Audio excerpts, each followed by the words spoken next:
Сегодня я вас познакомлю с девушкой по имени Сара, которую знаю много лет. Ее жизнь была полна вечеринок, тусовок и мероприятий. Но, как говорят, жизнь вносит свои коррективы. Меняется ли жизнь женщины с рождением ребенка и как вообще этот процесс меняет женщину? Ну и напомню вам, что на моем канале вы можете заказать рекламу вашего бизнеса и получить большое количество клиентов. А сколько сейчас уже твоему ребеночку? Сейчас нам уже 2 годика и 2 месяца. 2 годика и 2 месяца. Вот ты помнишь свои ощущения, как вообще повлияло на тебя материнство? Оно влияет и на данном этапе, но я могу сказать так, я начну, наверное, с самого важного момента. Вся беременность это тоже очень важно, и очень это было такое долгожданное, наверное, долгожданный период в моей жизни, но самое важное это сам момент моих родов, потому что родила я на 37 недель полных и 1 день, и я почувствовала. То есть мое тело никак абсолютно не говорило о том, что мы рожаем. Я просто проснулась утром, почувствовала, пошла к доктору.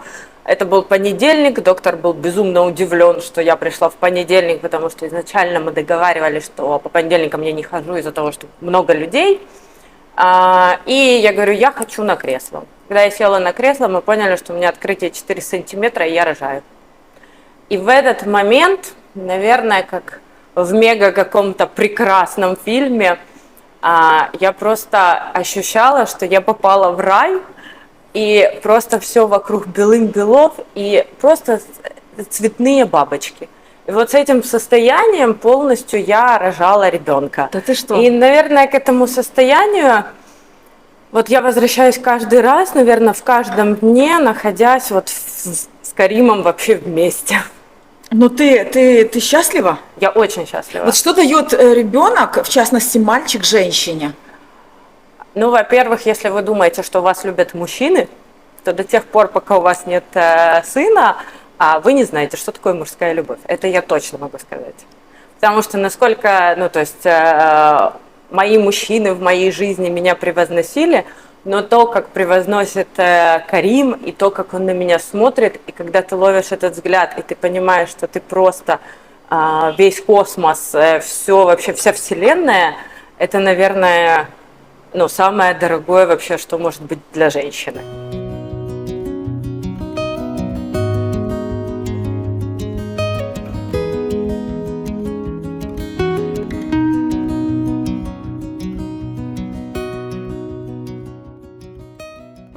Так приятно смотреть на Сару. Это один из ярких примеров, когда женщина была уже готова к материнству, и это случилось. И когда эмоциональный контакт с ребенком произошел сразу после родов. Но так бывает не всегда. И я часто вижу в кабинете, как женщины ругают себя за то, что после рождения они сразу не чувствовали любовь, тепло, нежность к своему ребенку, и им кажется это стыдно. Но мы устроены все по-разному, и зачастую чувства, эмоции включаются уже после того, как женщина физически отдохнула. Поэтому, если вы готовитесь к материнству, или если у вас уже есть дети, и это случилось не сразу, конечно же, не нападайте на себя, и это тоже нормально. Тебе кто-то помогает, или ты основную, скажем, работу мамы выполняешь сама? Основную работу мамы я, наверное, выполняю сама. Но первое, наверное, чему я учу Карима, и вообще эта позиция моя по жизни, это быть женщиной.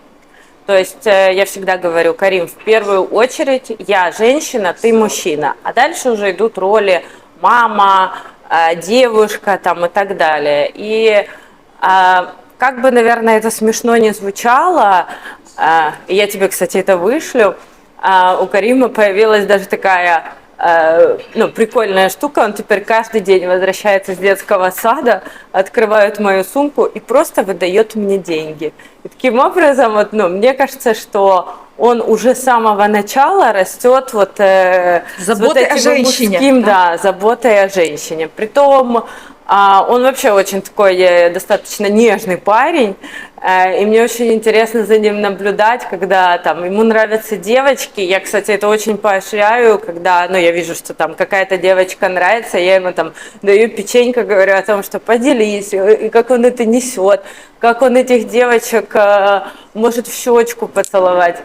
Ну, и я же говорю, самое важное, это вот эта вот позиция, что в начале дня, наверное, мы все-таки, я женщина, а он мужчина. И поэтому вот как-то материнство у меня проходит в таком каком-то... В наслаждении. Да, в наслаждении. Хотя я вам могу сказать, ну, тебе могу сказать еще такой момент, что я понимаю, что я мама, я не переношу на него мужские обязанности. Я даже об этом говорила с психологом. То есть я понимаю, что я ращу мужчину, которого в какой-то момент мне придется отпустить. То есть я не привязываюсь и не говорю о том, что вот этот мужчина, ну, мальчик, то есть ты мой мужчина, и ты вся моя жизнь. Нет, я прекрасно понимаю, что... Ну, 20 лет они твои, да? Вот. Даже, наверное, и не 20. Я думаю, что где-то до 14. До 14. Потому что в психологическом моменте я очень много изучала психологию, и мы с тобой тоже уже о этом говорили, что как раз вот с 14 до 21 года нужно научить подростков брать на себя ответственность. И поэтому стоит, наверное, все-таки с 14 поговорить с ребенком и сказать, что, дорогой мой, мама рядом, ну, то есть мы всегда тебе поможем, но теперь ты за все свои поступки несешь ответственность сам. Поэтому, если у нас проблемы там, по математике, и ты хочешь идти к преподавателю, идем. Если ты не хочешь, решай это сам. Шикарно, шикарно. Прям для многих девочек, мам, вот такой хороший урок. Возьмите себе на заметочку. Однажды я прочитала такие красивые слова, что когда у женщины рождается сын, мальчик, то таким образом Бог как бы заботится о женщине. Я тоже читала, таким образом Бог дает женщине защиту. Защиту. Хотя, скажу честно, где-то я с этим согласна, а где-то мне кажется, что Бог как раз дает женщине познать всю вот эту вот наполненность тотальной любви. Когда ты любишь настолько сильно, и когда именно мужчина любит тебя настолько сильно. Ты знаешь, сколько я тебя помню, ты все время там пыталась стройнеть, пыталась там правильно питаться. У тебя были совершенно другие разговоры. Но вот именно сейчас ты стала... Да, ты немножко поправилась, но именно сейчас для меня ты красивая, понимаешь? Это идет изнутри что-то? Да, это, наверное, вот это состояние спокойствия, состояние полноты жизни. И, наверное, сейчас я затрону такую тему.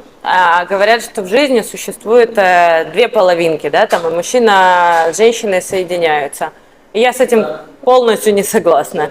Я считаю, что все-таки в эту жизнь мы приходим целостными.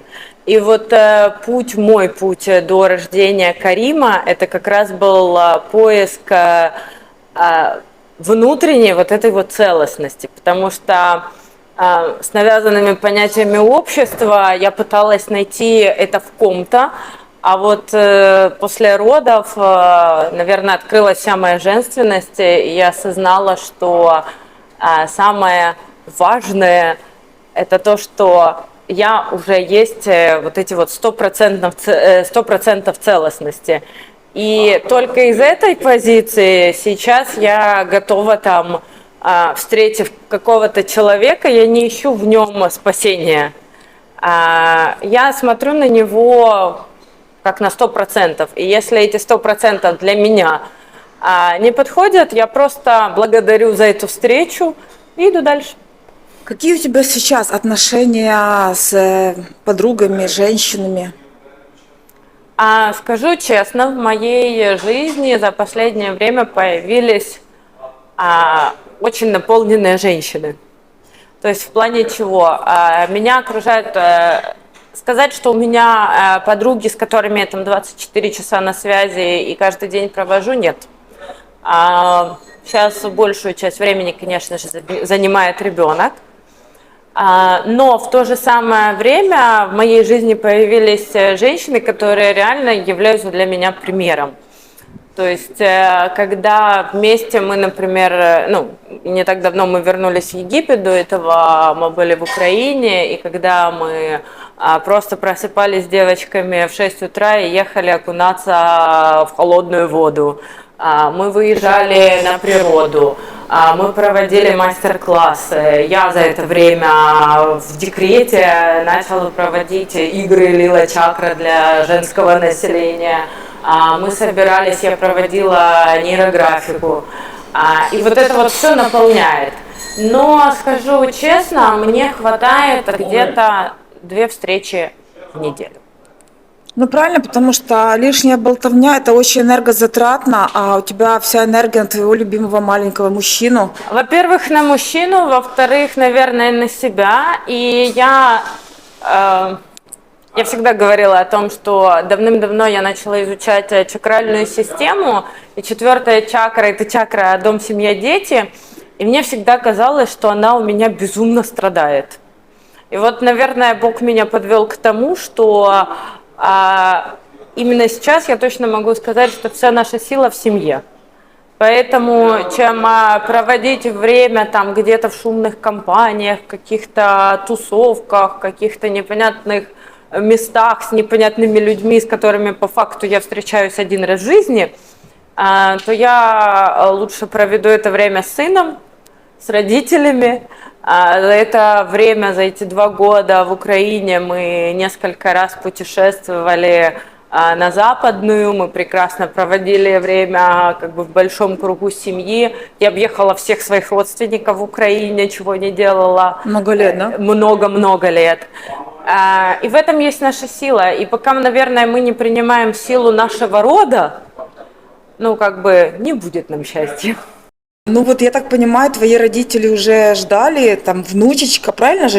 Приходит какое-то время, что уже родители ждут. Ну, знаешь, и вот как они отнеслись?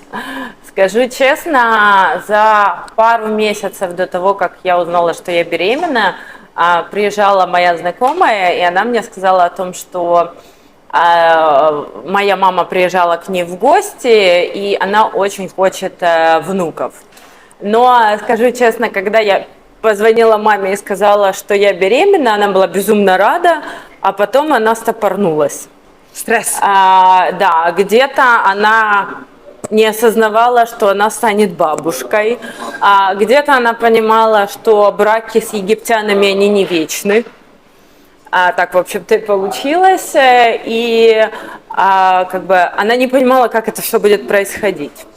С другой стороны, опять 100% целостности начала проявляться в период моей беременности. Я позвонила папе и сказала о том, что я беременна. И задала ему единственный вопрос. Говорю: пап, если что-то произойдет в жизни, ты мне поможешь? На что он мне сказал: если мы вырастили тебя, мы вырастили твоего брата, мы обязательно вырастим и твоего ребенка.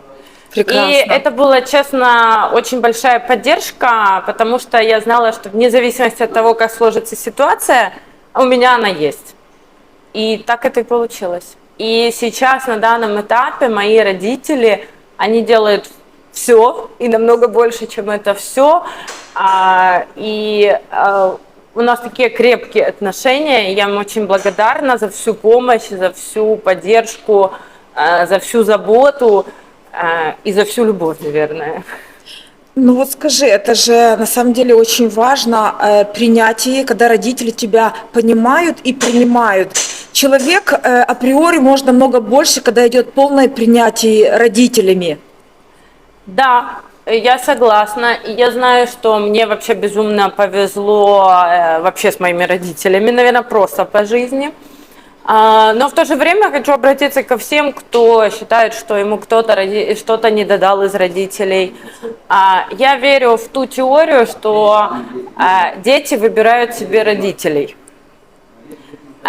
И поэтому не забывайте, что на долю наших родителей выпала огромная ответственность как бы сделать все, чего мы от них ожидаем. И даже когда, ну, я знаю, что не все родители поддерживают, не все родители рядом, но, во-первых, это мы их выбрали, то есть нам нужно пройти какие-то уроки. А второй момент, до тех пор, пока мы не простим наших родителей, опять-таки, счастья нам в этой жизни не видать. Сара, я вот за тобой наблюдала несколько раз на игровой площадке, мы встречались не один раз в магазине. Вот ты очень хорошая мама. Это Спасибо. у тебя наработки или это вот твое состояние души? Это состояние. Это в любом случае состояние. Скажу честно, до 18 недель моей беременности я думала, что будет девочкой. Почему-то я думала, что она будет такая воздушная, вся такая хорошенькая. А на 18 недель беременности мне сказали, что мальчик. Скажу честно, я просто сутки проплакала. Ты что? Теперь, когда у меня появился Карим, и когда он чудит, потому что он действительно, он свои 2,2, он очень активный парень, он такой очень сообразительный. И большую часть времени моя реакция, это, конечно, какие-то шутки, это какая-то такая душевное то ли принятие, то ли спокойствие, я не знаю, как это охарактеризовать. И когда люди меня спрашивают, как ты так спокойно умеешь реагировать? Секрет, наверное, в том, что я ту ночь проплакала. А теперь я каждый божий день говорю Кариму спасибо, что его душа выбрала меня. И я каждый день благодарю Бога за то, что, мне кажется, ни одна бы девочка не дала мне вот этих ощущений, которые мне дает мой любимый мальчик. Это да.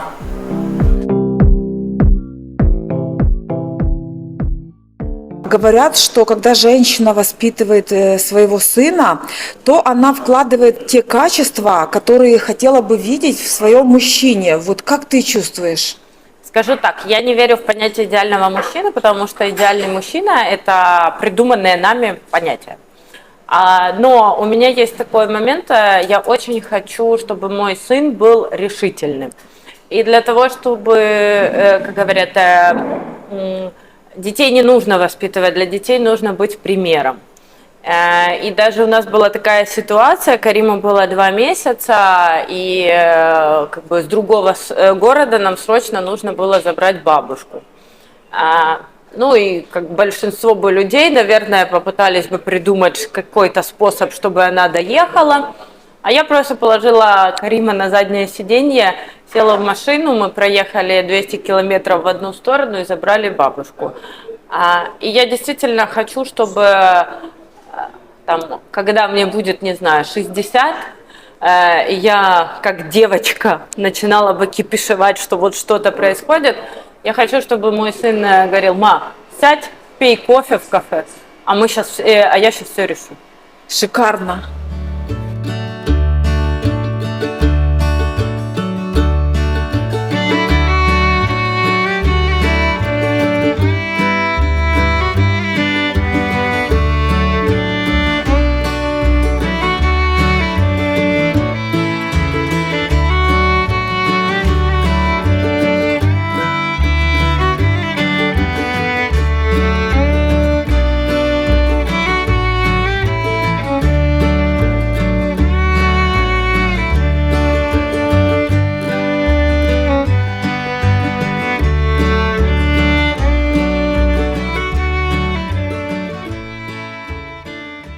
Сара, ну вот я тебя помню, ты все время посещала клубы, наряжалась, такая красивая, ехала в одно место, в другое место.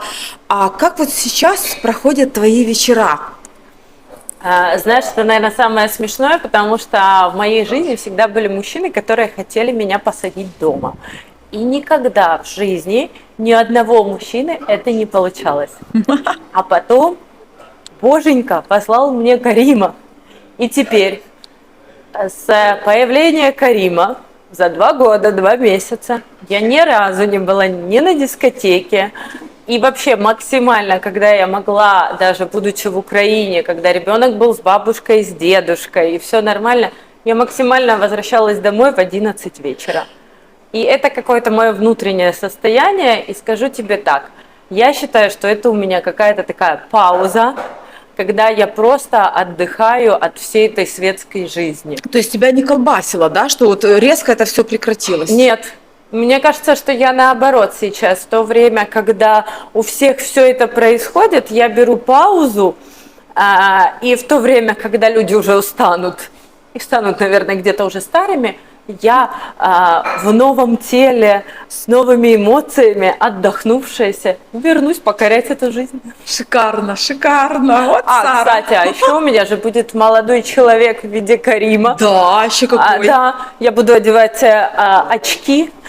Люди, конечно, будут думать, что у него немножко староватая девушка, но, с другой стороны, у меня есть перспектива следить за собой и держать себя в тонусе. Шикарно, согласна с тобой. В современном мире очень много женщин-одиночек, которые одни воспитывают детей. А как ты считаешь, ребенок это препятствие или нет для создания новых отношений, новой семьи? Во-первых, я не считаю понятие одиночек. Вообще, я никак не употребляю это понятие, потому что то, о чем я с тобой говорила, есть целостная женщина, а есть женщина, которая ищет спасения в ком-либо. А второй момент, ребенок никогда не может быть препятствием. Ребенок может выполнять офигенную функцию фильтрации как бы ненужных тебе ухажеров. Потому что достойный мужчина, я имею в виду достойный в плане чего? Мужчина, который является ресурсным, который самодостаточен, который берет ответственность на себя за свою, в первую очередь, жизнь. Мне кажется, для него женщина, у которой есть ребенок, это в первую очередь показатель того, что эта женщина является деторождаемой. И говорит о том, что это целостная женщина. Поэтому для меня однозначно ребенок не является какой-то преградой в каких-либо отношениях и так далее. Были ли случаи в моей жизни, например, когда там какие-то ухажеры отпадали из-за ребенка? Нет. Мне кажется, наоборот, большинство мужчин, особенно в арабском мире, они пытаются подкатить к тебе через ребенка. Тут классная фильтрация, у тебя есть ребенок, и, как говорят, дети намного лучше чувствуют, поэтому если ребенок как-то неадекватно относится к какому-то твоему ухажеру, то явно с ним что-то не так. Согласна. Поэтому это только плюс. Это большая привилегия от Бога. А вообще я пришла к тебе не с пустыми руками. И в свое свободное время я имею новое хобби и надеюсь, что когда-то это станет большой компанией. Да поэтому я тебе дарю подарок, а дальше ты распечатаешь, делаешь распаковку и покажешь, что там. Девочки, кому будет интересно? Ой, спасибо. Ой-ой. Ой, какая красота! Здесь вот такие вот свечечки ручной работы. Ой, какая красота! Не с запахом? Да. Она горит, это, по-моему, Ой, это моя слабость. Как ты угадала? Это, наверное, слабость всех женщин, да? Наверное. Ой, спасибо большое. Сегодня прям буду... Вот у меня рождественский подарок от Сары. Ну, классно.